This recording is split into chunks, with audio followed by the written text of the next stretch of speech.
Yo, what's good, people? You listening? Okay. All right. Let's see. Let's see. Nah, it's gonna get hot in that ski mask, bro. I'm watching this video on TikTok, right? So I had to bring it to the forefront. I had to bring it to the forefront. Tizzy ENT on TikTok.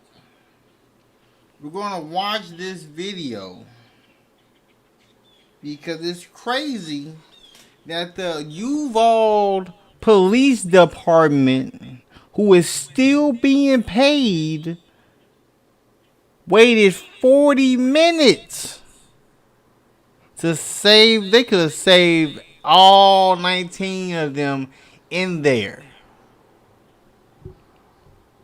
Why didn't they save them? That's what y'all, this is the job y'all applied for. And y'all still getting paid? What?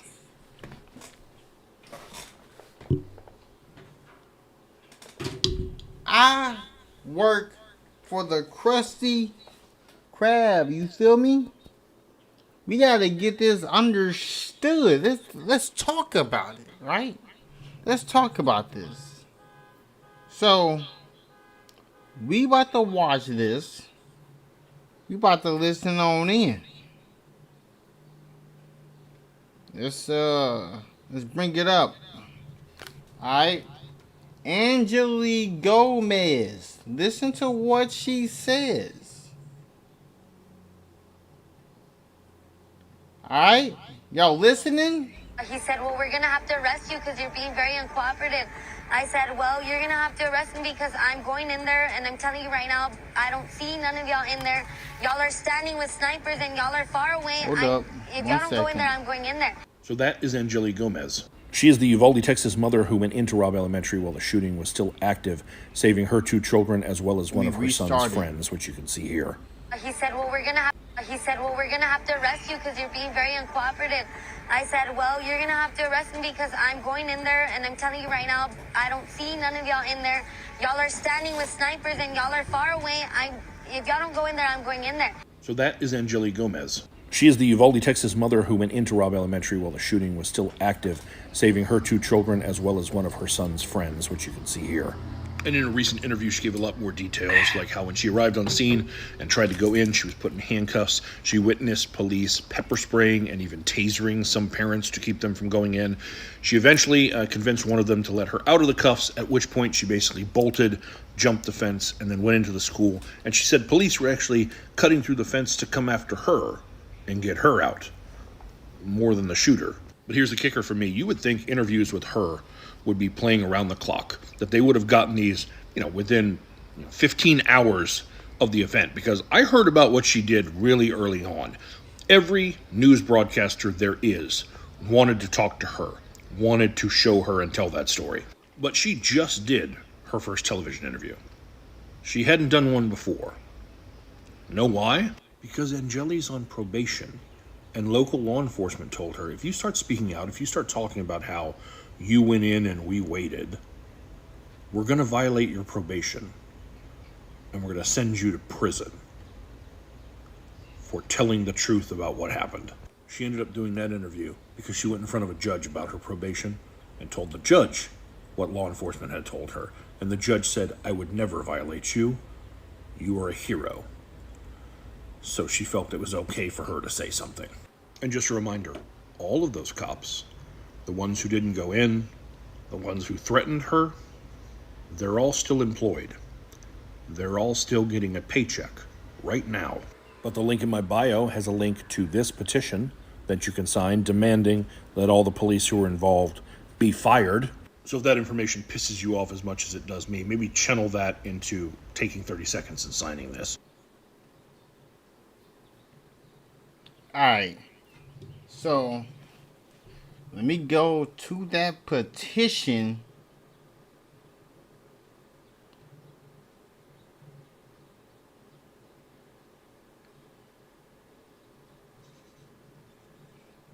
Hold up. Where's the petition? Yep. Fire the Uvalde police who stood around 40 minutes while children were dying. This is the job the police took on. The oath. Is it because y'all have kids too and don't want them to lose a parent or something? Not realizing everybody has to die. We can't be on this earth forever. I'm signing the petition.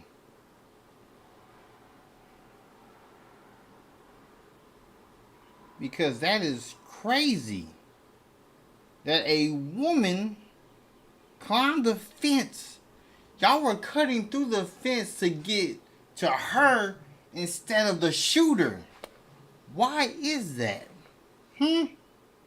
Tell me. Why is that? You cut through the fence. You cut through the fence faster to get to her than to get to the shooter. That makes no sense. Is it because y'all don't get paid that much?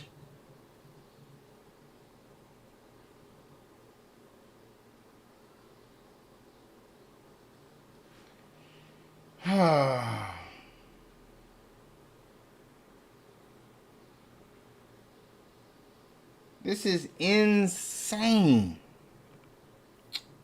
Because when I read authorities took an hour to stop Uvalde gunmen. It took y'all an hour to stop Uvalde gunmen. If that was a black man, y'all would have been already took care of it. Am I lying? Can't say I'm not.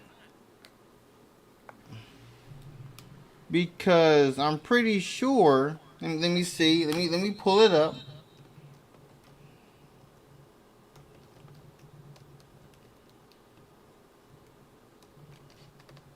All right.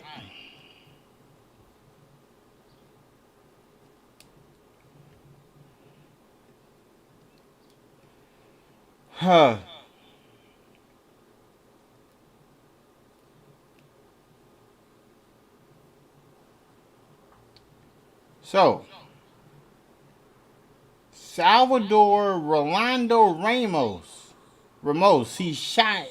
this dude shot his grandmother, 66 years old, over a phone bill. Then later on went to an elementary school, killing at least 19 children and 2 adults and injuring others. You could have saved all 21 of them.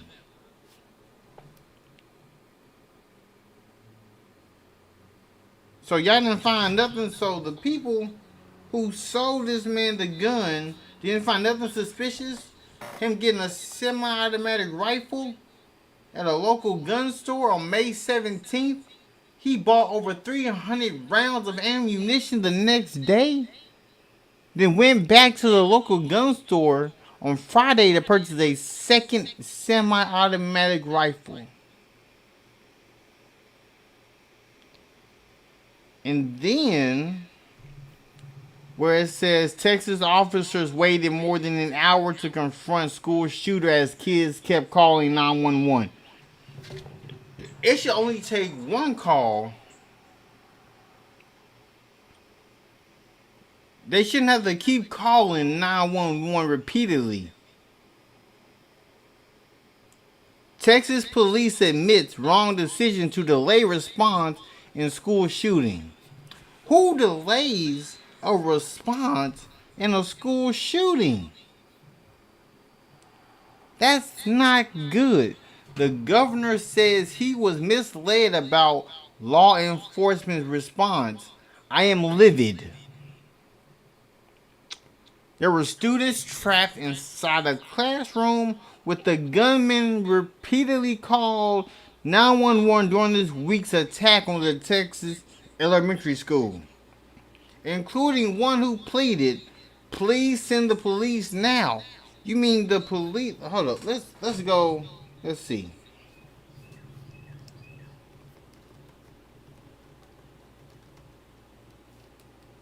I'm about to see. I'm on Indeed. Police officer salary in Uvalde, Texas. $47,000 a year.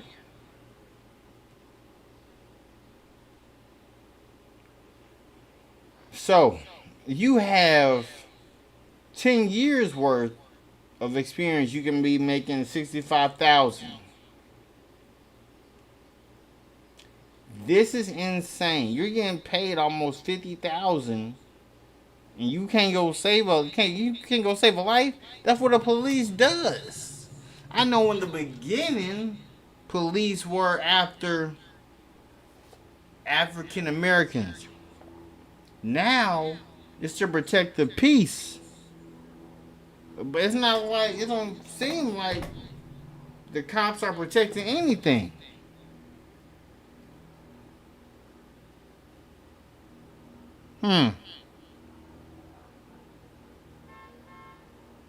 So, in the days after the massacre at Robb Elementary School in Uvalde, officials with the Texas Department of Public Safety said the shooter encountered a police officer employed by the school district before charging through a back door.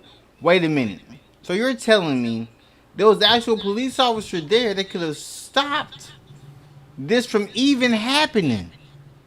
He let the school shooter go past him, and he didn't see nothing wrong?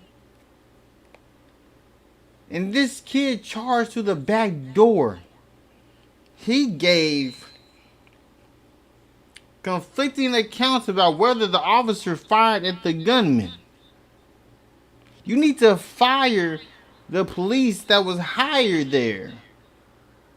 First of all, agency officials now say there was no police officer on campus when the school shooter first arrived, but did not explain why they first believed there was. This is kind of weird, because in the first sentence it says that the shooter encountered a police officer, but now they're saying that the police officer was never there. That is crazy. The DPS official, Victor, said he was not confronted by anybody.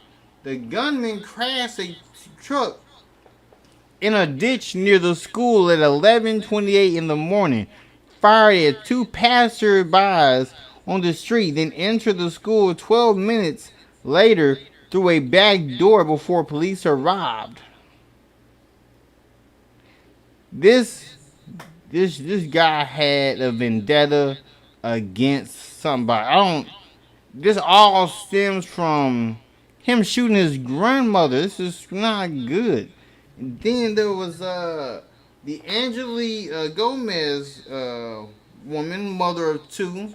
She went to go get her kids. She jumped that fence. The police were stopping the parent, were pepper spraying the parents from going to get their children. There is parents who lost their child. And you want me to respect a police officer? You want me to respect a police officer over what has happened? This ain't healthy. This ain't healthy at all. Oh my goodness. The broadcasters and interviewers were more amazed at what Angeli Gomez did.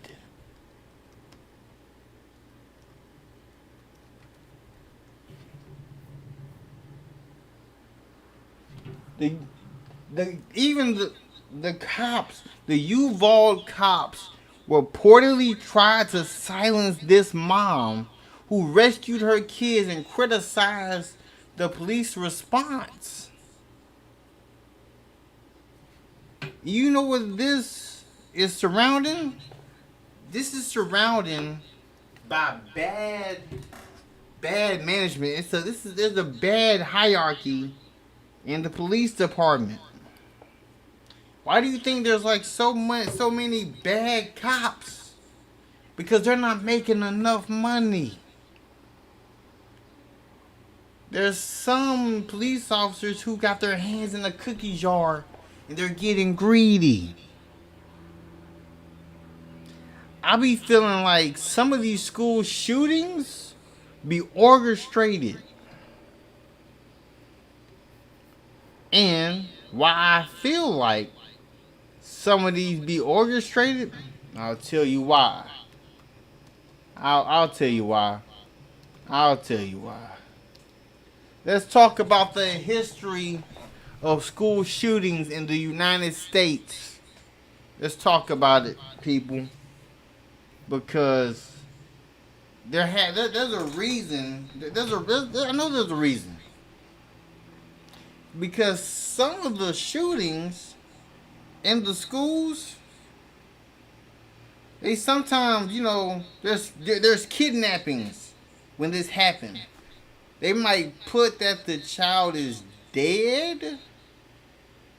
Some get shot, some get killed, but there's some kids who get snatched up. They don't tell you about that in the news. They let you see the face value of what's going on.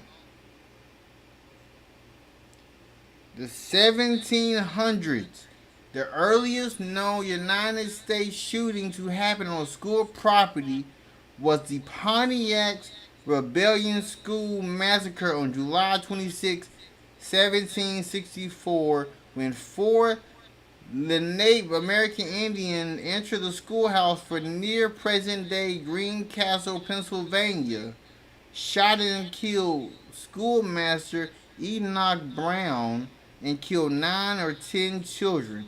Reports vary. Only 2 children survived. Let me see. Let me find something else.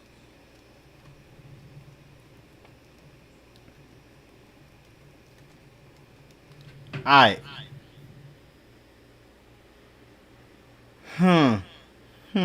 This is kind of crazy. The Uvalde shooting conspiracies show how far right misinformation is evolving. Let me say that again. That might not be catching the ears. The Uvalde shooting conspiracies show how far misinformation is evolving.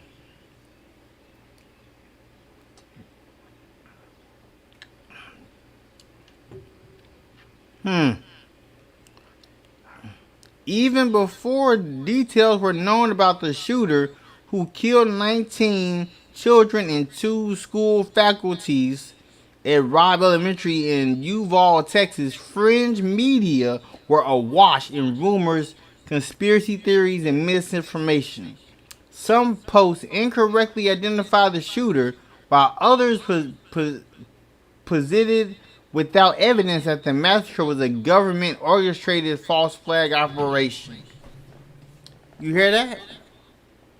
Government-orchestrated. I be feeling like the government orchestrates some of these shootings. Just as with that one shooting. With the black man who made a car run on water. A kid drove 200 miles and came to Buffalo, New York to kill him and 9 others. There's something going on. They're trying to hide something.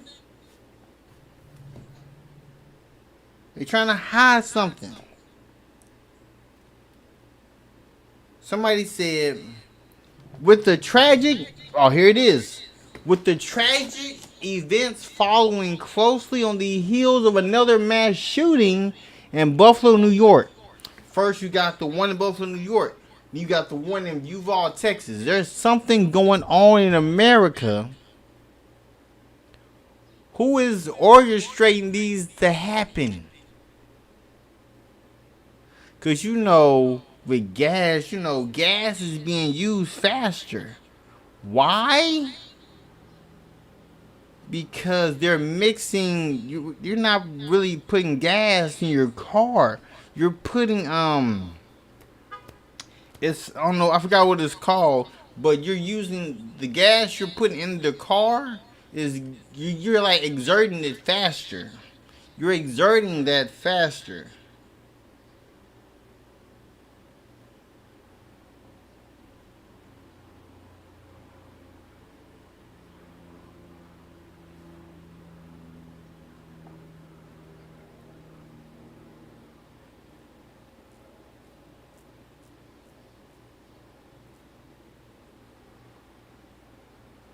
Alright, so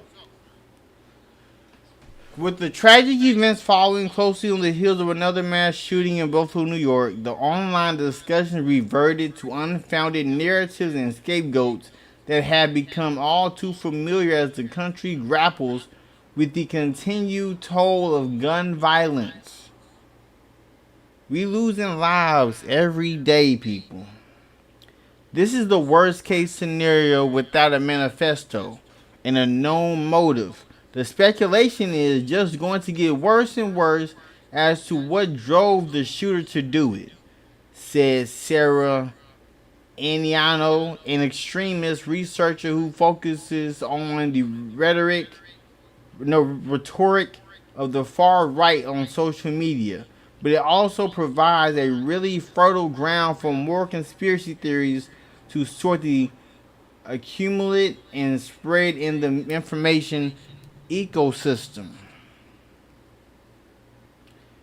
The conspiracy theories, just as happened after the January 6th attack on the U.S. Capitol. And what's funny, all the people who stormed the Capitol were going for governor and whatnot. Is that not true? Some of the same people who stormed the Capitol were going for governor.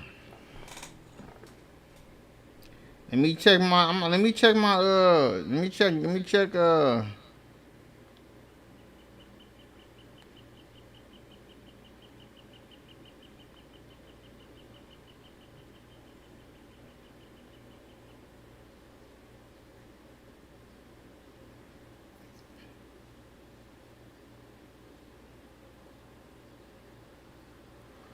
Oh, here we go.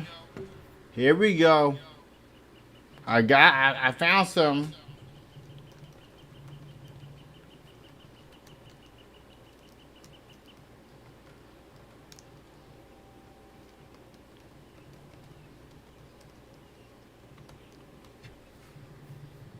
Alright. I found something.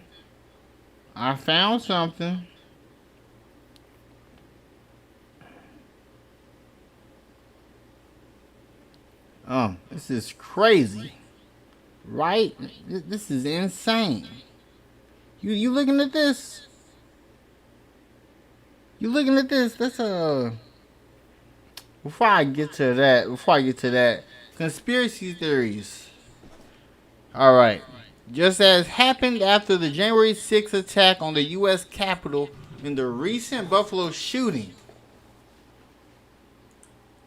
conspiracy theorists aired unfounded claims that the tragedy was the result of a government plot. On Gab and other fringe platforms where the far right gather, many asserted without evidence that it was a false flag operation staged by federal authorities to justify tighter control of guns or to deflect from other news stories.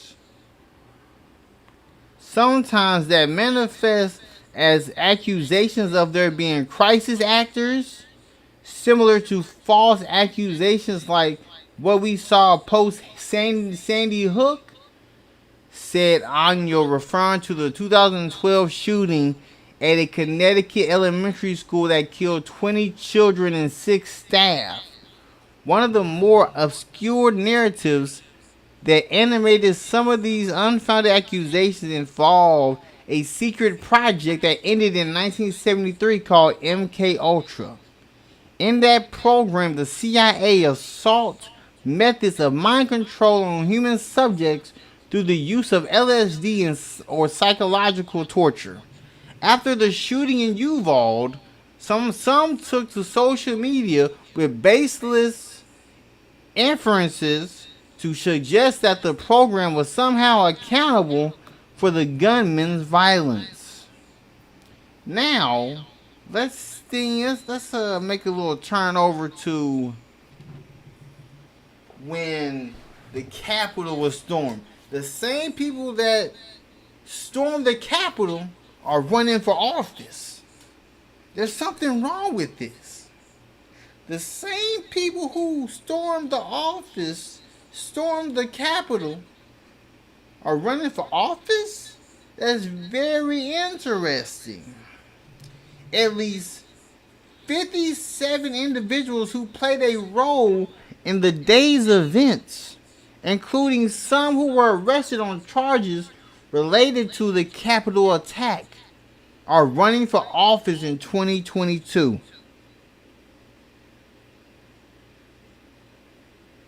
All right. The January 6th storming of the Capitol is remembered as one of the darkest and most shameful episodes in American history. It was the most shameful, but people are still getting plates.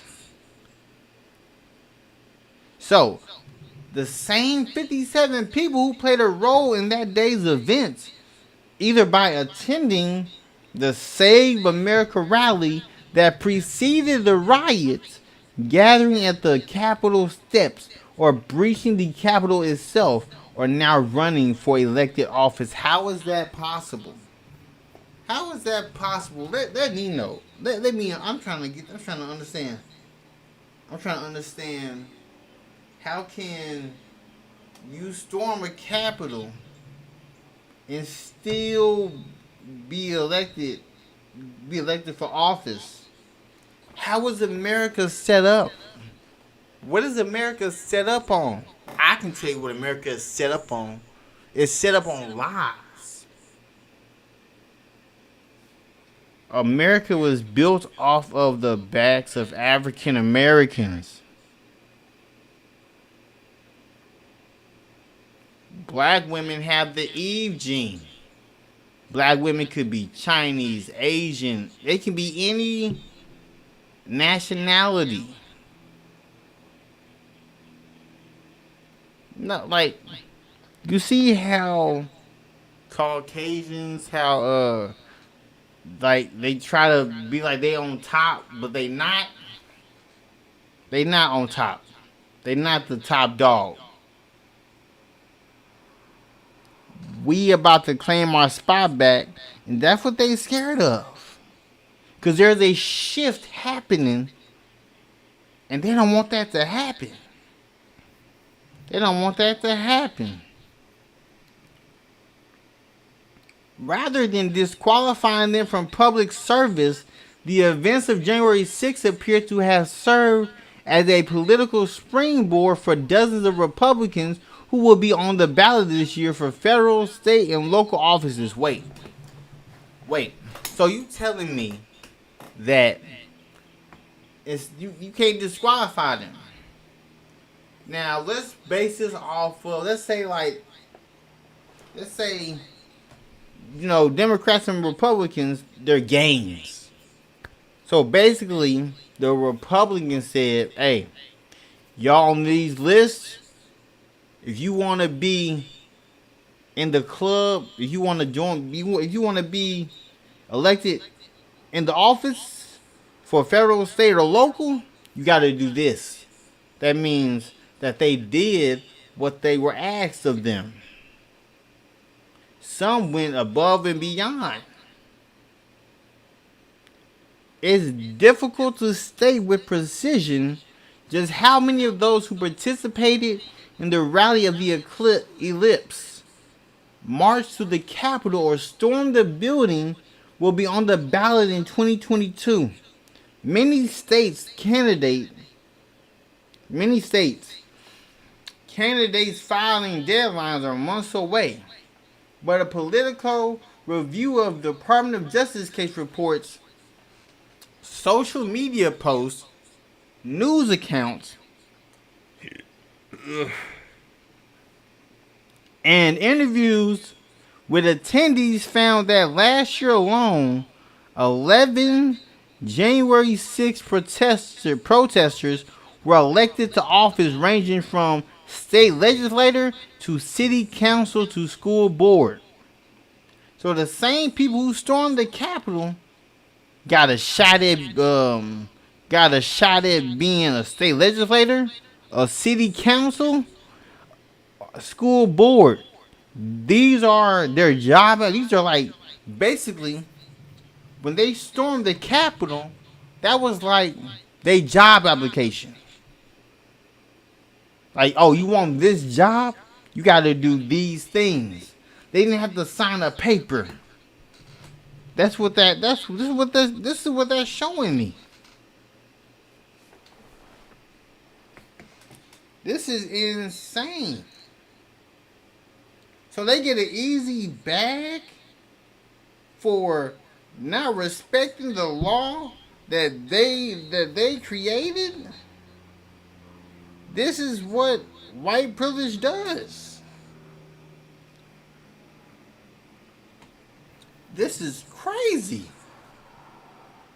This year, more than 24 are running for Congress, state legislator, or statewide office, including at least 2 protesters who actually enter the Capitol.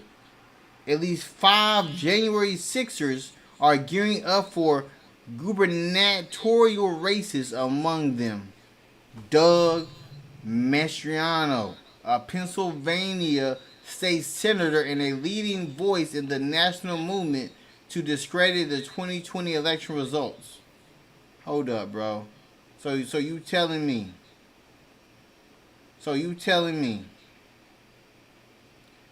this man right here, he stormed the Capitol. He's now a senator.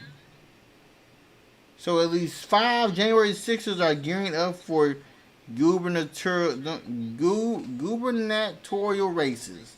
Among them, Doug Mastriano. He was able to be a state senator. And how? Let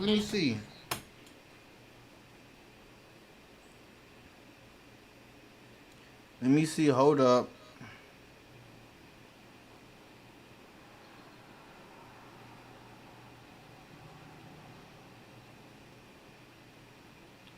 So, that's crazy. So you telling me this man, he must not be making no money. He didn't have to fill out a job application. He had to storm the Capitol, and he got it. He got this state senator job, trying to discredit the 2020 election results, which were rigged, and he went from making no money to making $90,000 a year per diem. This man's making 6 figures, and he ain't apply for no he ain't do no application. Where's his credentials? Where is his credentials, people? This is not cool. At least 3 candidates this year face charges related to January 6 riots. A few of them expressed any contrition for their involvement in a day that ended up with an assault on the nation's temple of democracy, 140 injured police officers, and more than 700 arrests.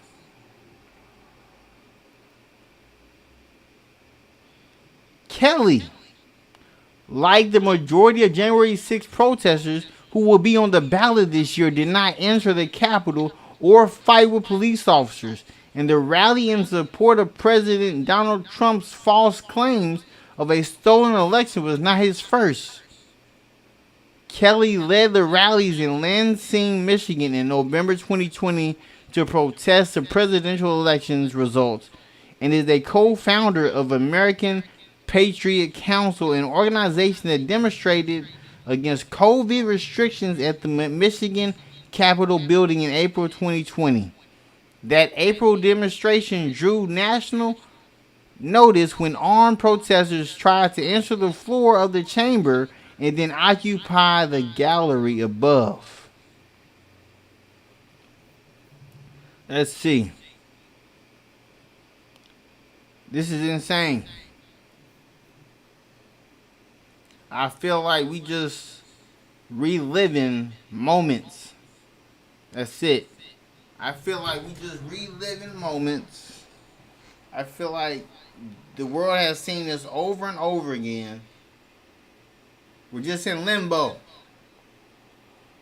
Man, this is crazy and sick.